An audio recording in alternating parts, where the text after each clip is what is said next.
Hi everyone, I'm Taylor Cocke. I'm a writer and video personality for Yahoo Esports. And if you'd like to introduce yourself. Sure, Sean Haran, Riot Games. So we're going to talk a little bit about uLoL, which is Riot Games' collegiate esports program. If you could sort of explain exactly what it is, exactly what it means for the company, that would be awesome. Sure. Riot Games prides itself on being player-focused, and uLoL is our community-based program built around college gamers. It's a program that tries to create an ecosystem around the largest group of players in North America, including everything from helping them establish clubs to our esports scene. Mm-hmm. So this is something that is a little bit separate from the professional esports scene. Obviously, there's a lot of people watching the LCS and then the World Championships and all the leagues around the world. But this is something that is really more focused around the community, correct? Yeah, it's a different form of play, and it actually started from us just getting pinged by college clubs saying, "Hey, Riot, can you help support us in making our tournaments more official?" At first it was just us kind of coming in with swag, and then over time we realized that there's a large group of players that are looking for something more formal and competitive, and we decided to build a group around it. Right now that's called the Campus Series. Mm-hmm. So the Campus Series is a tournament that is run year round and then eventually culminates in something, a large tournament that was this year was. Can you explain exactly how that ended up, or what the finale of this sort of thing is? Sure. It's similar to like the current NCAA tournament. We have a qualifying tournament where any club from any university can apply, and then the top 32 teams play in a competitive tournament over a series of months, culminating with a Final Four of sorts at PAX East. We had a huge presence there, thousands of fans and players, and getting to see that live through our Twitch stream and in person at the event. So what does this mean for the League of Legends ecosystem as a whole? It seems that it's really more about building community rather than trying to market itself as a proper competitive league in terms of professional esports. Yeah, I think the most fun part of being like a regional team is that when you think of like how do we support our players, it kind of opens up lots of different possibilities. Like the collegiate version, the uLoL was one example, but like we actually see League of Legends as being a sport, and when you start thinking of like what does a sport ecosystem look like, you start imagining things like what's Little League look like, what does Rec League look like, can there be summer camp? And our team's kind of actively thinking in that space, but we also have a robust community of like creators, and we're also supporting them in their endeavors to be, the best cosplayers, the best VOD players or streamers. So this is a little bit. It's in terms of if you compare it, just start comparing it to collegiate sports. Mm-hmm. This is a little bit backwards in the fact that a lot of collegiate sports end up feeding into the professional scene, right. Whereas from what I understand, you guys don't approach it that way at all. Yeah, I think when you look at what the collegiate version is it's more akin to kind of why other sports exist, like in the NCAA framework. Sports aren't created to feed all professional sports. You only think of kind of the NFL and all these other larger sports as saying, well, the collegiate version does that. Traditional sports is just the university's ways of giving their student body a chance to kind of express themselves and the things that they enjoy. And this, in our form and fashion, it's League of Legends and it's gaming. So you really are taking this from the perspective of this is building a community around collegiate athletes in this regard. And it seems that there are a lot of schools that have really decided to take advantage of this. Yeah. UC Irvine is an example who has started setting up scholarships. Can you talk a little bit towards some of the scholarships surrounding these leagues? Sure. I think it's really exciting that that universities are embracing the fact that a very large part of their population are gamers, and that they're giving them a platform to kind of express themselves, both through scholarships, where literally it's the tip of the pyramid of gamers, but also things like University of California, Irvine, that got us really excited about working with them was they were trying to embrace the entire community, which is what we're really all about, by looking at can we create an actual PC cafe experience right in the middle of campus. They have a club that has over 2,000 members. And obviously alumni that are gamers, and a lot of other gamers are looking at where's my home as a collegiate player and player, but also like where can I get an education? And they said, well, this is a super desirable audience for us, and we want to cater to them in a way that's like authentic to gaming. And that's why we saw that as being unique and why we kind of dove in. We're excited about scholarship programs in general, but like the universities that embrace the community like University of California, Irvine does, is the ones that we get most passionate about, because that's more akin to what Riot stands for in North America. So there's a lot of talk around sort of taking advantage of some conferences. You obviously had the Big Ten tournament. Could you go into a little bit of detail on that? Sure. So when we look at collegiate esports or collegiate gaming in general, we think there's a lot of equity already built into kind of the collegiate sport ecosystem. So like conferences are a natural gateway to kind of help create more resonance and authenticity for the game, right? Right now our pro scene has teams that are not like necessarily located in the cities and they don't have that kind of affinity, but I think everyone gets like Ohio State versus Michigan, right? And I think taking that idea and saying, well, how can we test that? The Big Ten network was like open to kind of saying, hey, let's see what this looks like in a small test. So part of our PAX East finals, we actually had a day dedicated to the Big Ten Invitational. It was Michigan State versus Ohio State. And thankfully it was super well received. Like we didn't do a whole lot of publicity or marketing around it. That's not kind of what we do. But the next thing you know, you're looking at the crowds and you're seeing green shirts and gray shirts. And you could see that quickly it resonated. And the reception's been super positive. So that's definitely a path that we think could help accelerate the growth of the ecosystem and hopefully an authentic way that kind of leverages that equity that already exists. So it's a really interesting way to take it because as many people have talked about, Riot Games doesn't do traditional marketing. There's not a whole lot of ads floating around. There's none of these, there's no billboards anywhere. Right. But it seems that a lot of the way that this collegiate stuff is really trying to go from the grassroots. How do you find schools that are at the point where the community is at a level that you think you can start moving in and start talking to them about uLoL? Well, actually, our clubs vary in the size of like 5 or 6 people in a university, all the way to the 2,000, 3,000. So we don't actually, we actually open into any university and any student body that wants to become an official club, and anyone's able to kind of register to compete at the highest levels. But we're also creating like an ecosystem for them to have events and streaming parties, but also to teach them how do you run an organization effectively. Like we actually have like a team dedicated to helping them actually have a great organization that really caters to a broader audience than just the top 5 or top 6 that compete. And anyone could join. It's uLoL is a program for any university.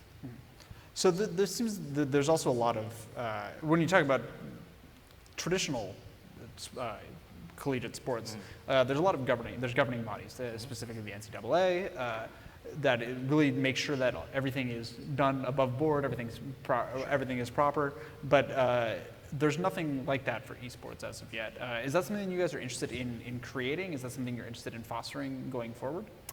I think our focus is on the game and on the players, and when we think of like the integrity of what we're doing, like the campus series is where our focus is. So we have a team dedicated to ensuring that there's high academic and competitive standards that everyone needs to meet in order to kind of qualify. And when you do, like, there's a scholarship at the end of it, and we actually have we work with a partner to help make sure that those funds are being used for books and tuition. And that's kind of the extent of like our involvement on kind of administration, because we're not an administrating body, we're a game company, and this is just really a community driven product that we just want to make sure it has the highest standards, and we have a team dedicated to just making sure that happens. Sorry, I just totally lost my train of thought. So going forward, there has been. Let's talk about some of the challenges that have popped up. Some of the things that you guys have had to figure out in order to get to the point where you can get uLoL out to more and more schools. Sure. Make sure this is becoming a much more competitive and fun thing. What are some of the things that you guys ran into when you were developing the uLoL series? Yeah, I think part of if you kind of start with the competitive scene and then work your way backwards, if you try to replicate the NCAA effectively and compare it to like our pro scene, we would have to hire like 1,000 people, right? Sure. It's just not something that scales, effectively.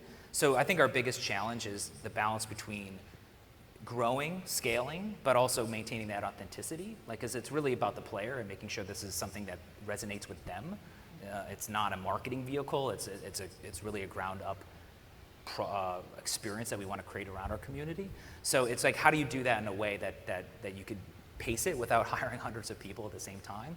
So that's why we're testing the idea of working with conferences. That's why we're selectively working with universities that are embracing kind of like what an ecosystem could look like there, where we're not saying let's go door to door and do scholarships. It's more of like UC Irvine gets the player community and they're building a community around it. How do we facilitate that? And that's kind of the part that we're testing, and we're hopefully sending signals out to other universities that they could do this too. And those are the situations where we get excited to kind of lean in on, but it's definitely not something we could do like for every single school, right? Mm-hmm. And thankfully it's been pretty organic. Like I think we have 13 schools that have League of Legends scholarships already, and I think that's up from 9 from last year. So it seems to be growing in time, and we hope for that organic growth continues, and would love to see that become something that's bigger and more robust. Mm-hmm. So you mentioned that there are restrictions in place, or not restrictions, rules in place as to the certain level of student that you're looking for to be able to compete at these tournaments. Mm-hmm. But what does the average student in this league look like? Who is that person? Yeah, I think when you kind of look under the hood and who like a League of Legends college gamer looks like, they're mostly STEM majors, which is science, technology, engineering, math. A lot of them actually have full-time jobs. They have good GPAs. So in a way, they're like maybe the most desirable college student you could find. They're active in the community and engaged. And that's kind of the story that we're trying to tell, is that this is not a small thing. This is a big thing. These are the students that ultimately are going to make our country great and continue to do that, right? And the fact that universities are kind of recognizing that is pretty exciting. So you think that this is, I mean, are you selling this to schools as sort of a marketing thing for them? Well, it depends. It's not something we're trying to sell to them per se. Sure. Like, every university has their different rationale, reasons for doing it, and why we rather kind of focus on a few key areas and kind of tell those stories than try to go door to door, because that's not really what we're all about. Like we literally have millions of players, and that's what we're trying to focus on. And if we see the esport as being like an aspirational goal, something that shine a light on the entire community, but it's really all about the clubs. We already have 300 clubs in North America. It's growing every day, and really activating the base and giving them things that they can enjoy around that community. Yeah. So this sort of goes along with Riot's sort of standard marketing strategy of keeping the players that are already here happy. Mm-hmm. Is that something that you guys are aware of? Are you guys really focused on making sure that everyone who's already in the game, is this purely for them, or is this something that, what else does it bring Riot? Does it bring Riot new players? How does this work for you? Well, if you think of the idea of building an ecosystem, right, it gives you the ability to actually attract new gamers, right? Like, for example, freshman year, for anyone who's gone to university, is a pretty seminal moment in your life, right? You have new friends, and you start creating new habits, and you actually get into new games. So what are the things that we could do to make League of Legends like the best community on that campus? Naturally makes that an entry point for new gamers. Mm-hmm. So by focusing on the core and making that an authentic, great experience that's true to gaming, will definitely make it something where that organic growth that we've seen over the years continues, and rather versus kind of traditional marketing mechanisms. Something that's difficult about that, though, is that genuine, authentic gaming experience. Mm-hmm. I mean, that is something that a lot of gamers, specifically in the esports space, are very heavily guarded. They don't see a whole lot of, if they don't see that any sort of corporate third party, whatever it may be, coming in and trying to create a community that's often seen with a lot of hostility.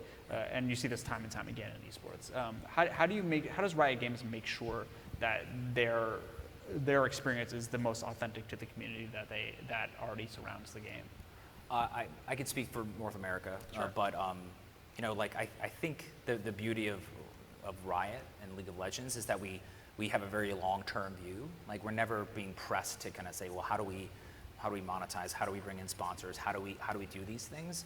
We only look at them as long as it creates a lot of value kind of for our current players. And a lot of times there's not a great match between kind of the objectives of like a big brand and kind of what we're trying to do in terms of like engaging in an authentic way. So I think being selective about how you do that is part of the story. The other part is being super attentive to what the players are telling you. You know, we have an active dialogue with all of our clubs. We have people dedicated to kind of listening and absorbing and digesting and sharing that feedback. So we're constantly iterating, and we make mistakes along the way. And I think what's great about Riot is that we admit to it most of the time, and, you know, and we get out there out front and say, hey, we could do better. And I think that's really where the authenticity comes from. The other part is we actually recruit from our player base. You know, like the collegiate scene started with a lot of organizers. One of those organizers is running our collegiate team right now, right?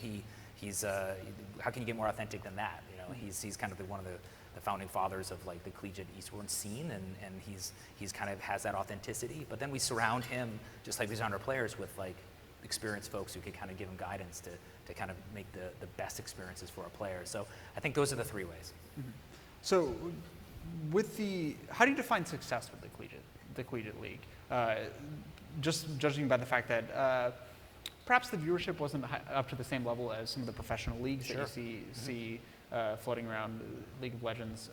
How do you define a successful collegiate league? I guess traditional media companies would look at like impressions and eyeballs and things like that, and we're looking more at like engagement, like how many of our players are engaging with anything that we're doing, and then how are they feeling about it. So it's a qual-quant exercise. We don't sit there and say, let's do 1 million views. It's just not the way we operate. We're definitely not revenue or media savvy in that respect. We're more of if we're creating something that resonates with most of our players, then we're doing our job. If it's not resonating, then we need to stop doing it and try something else.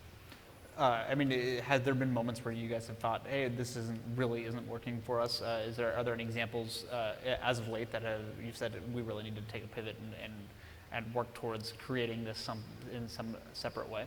I think I wouldn't say it's a failing, but it's an area that we're currently exploring. Is how can clubs be more inclusive, right?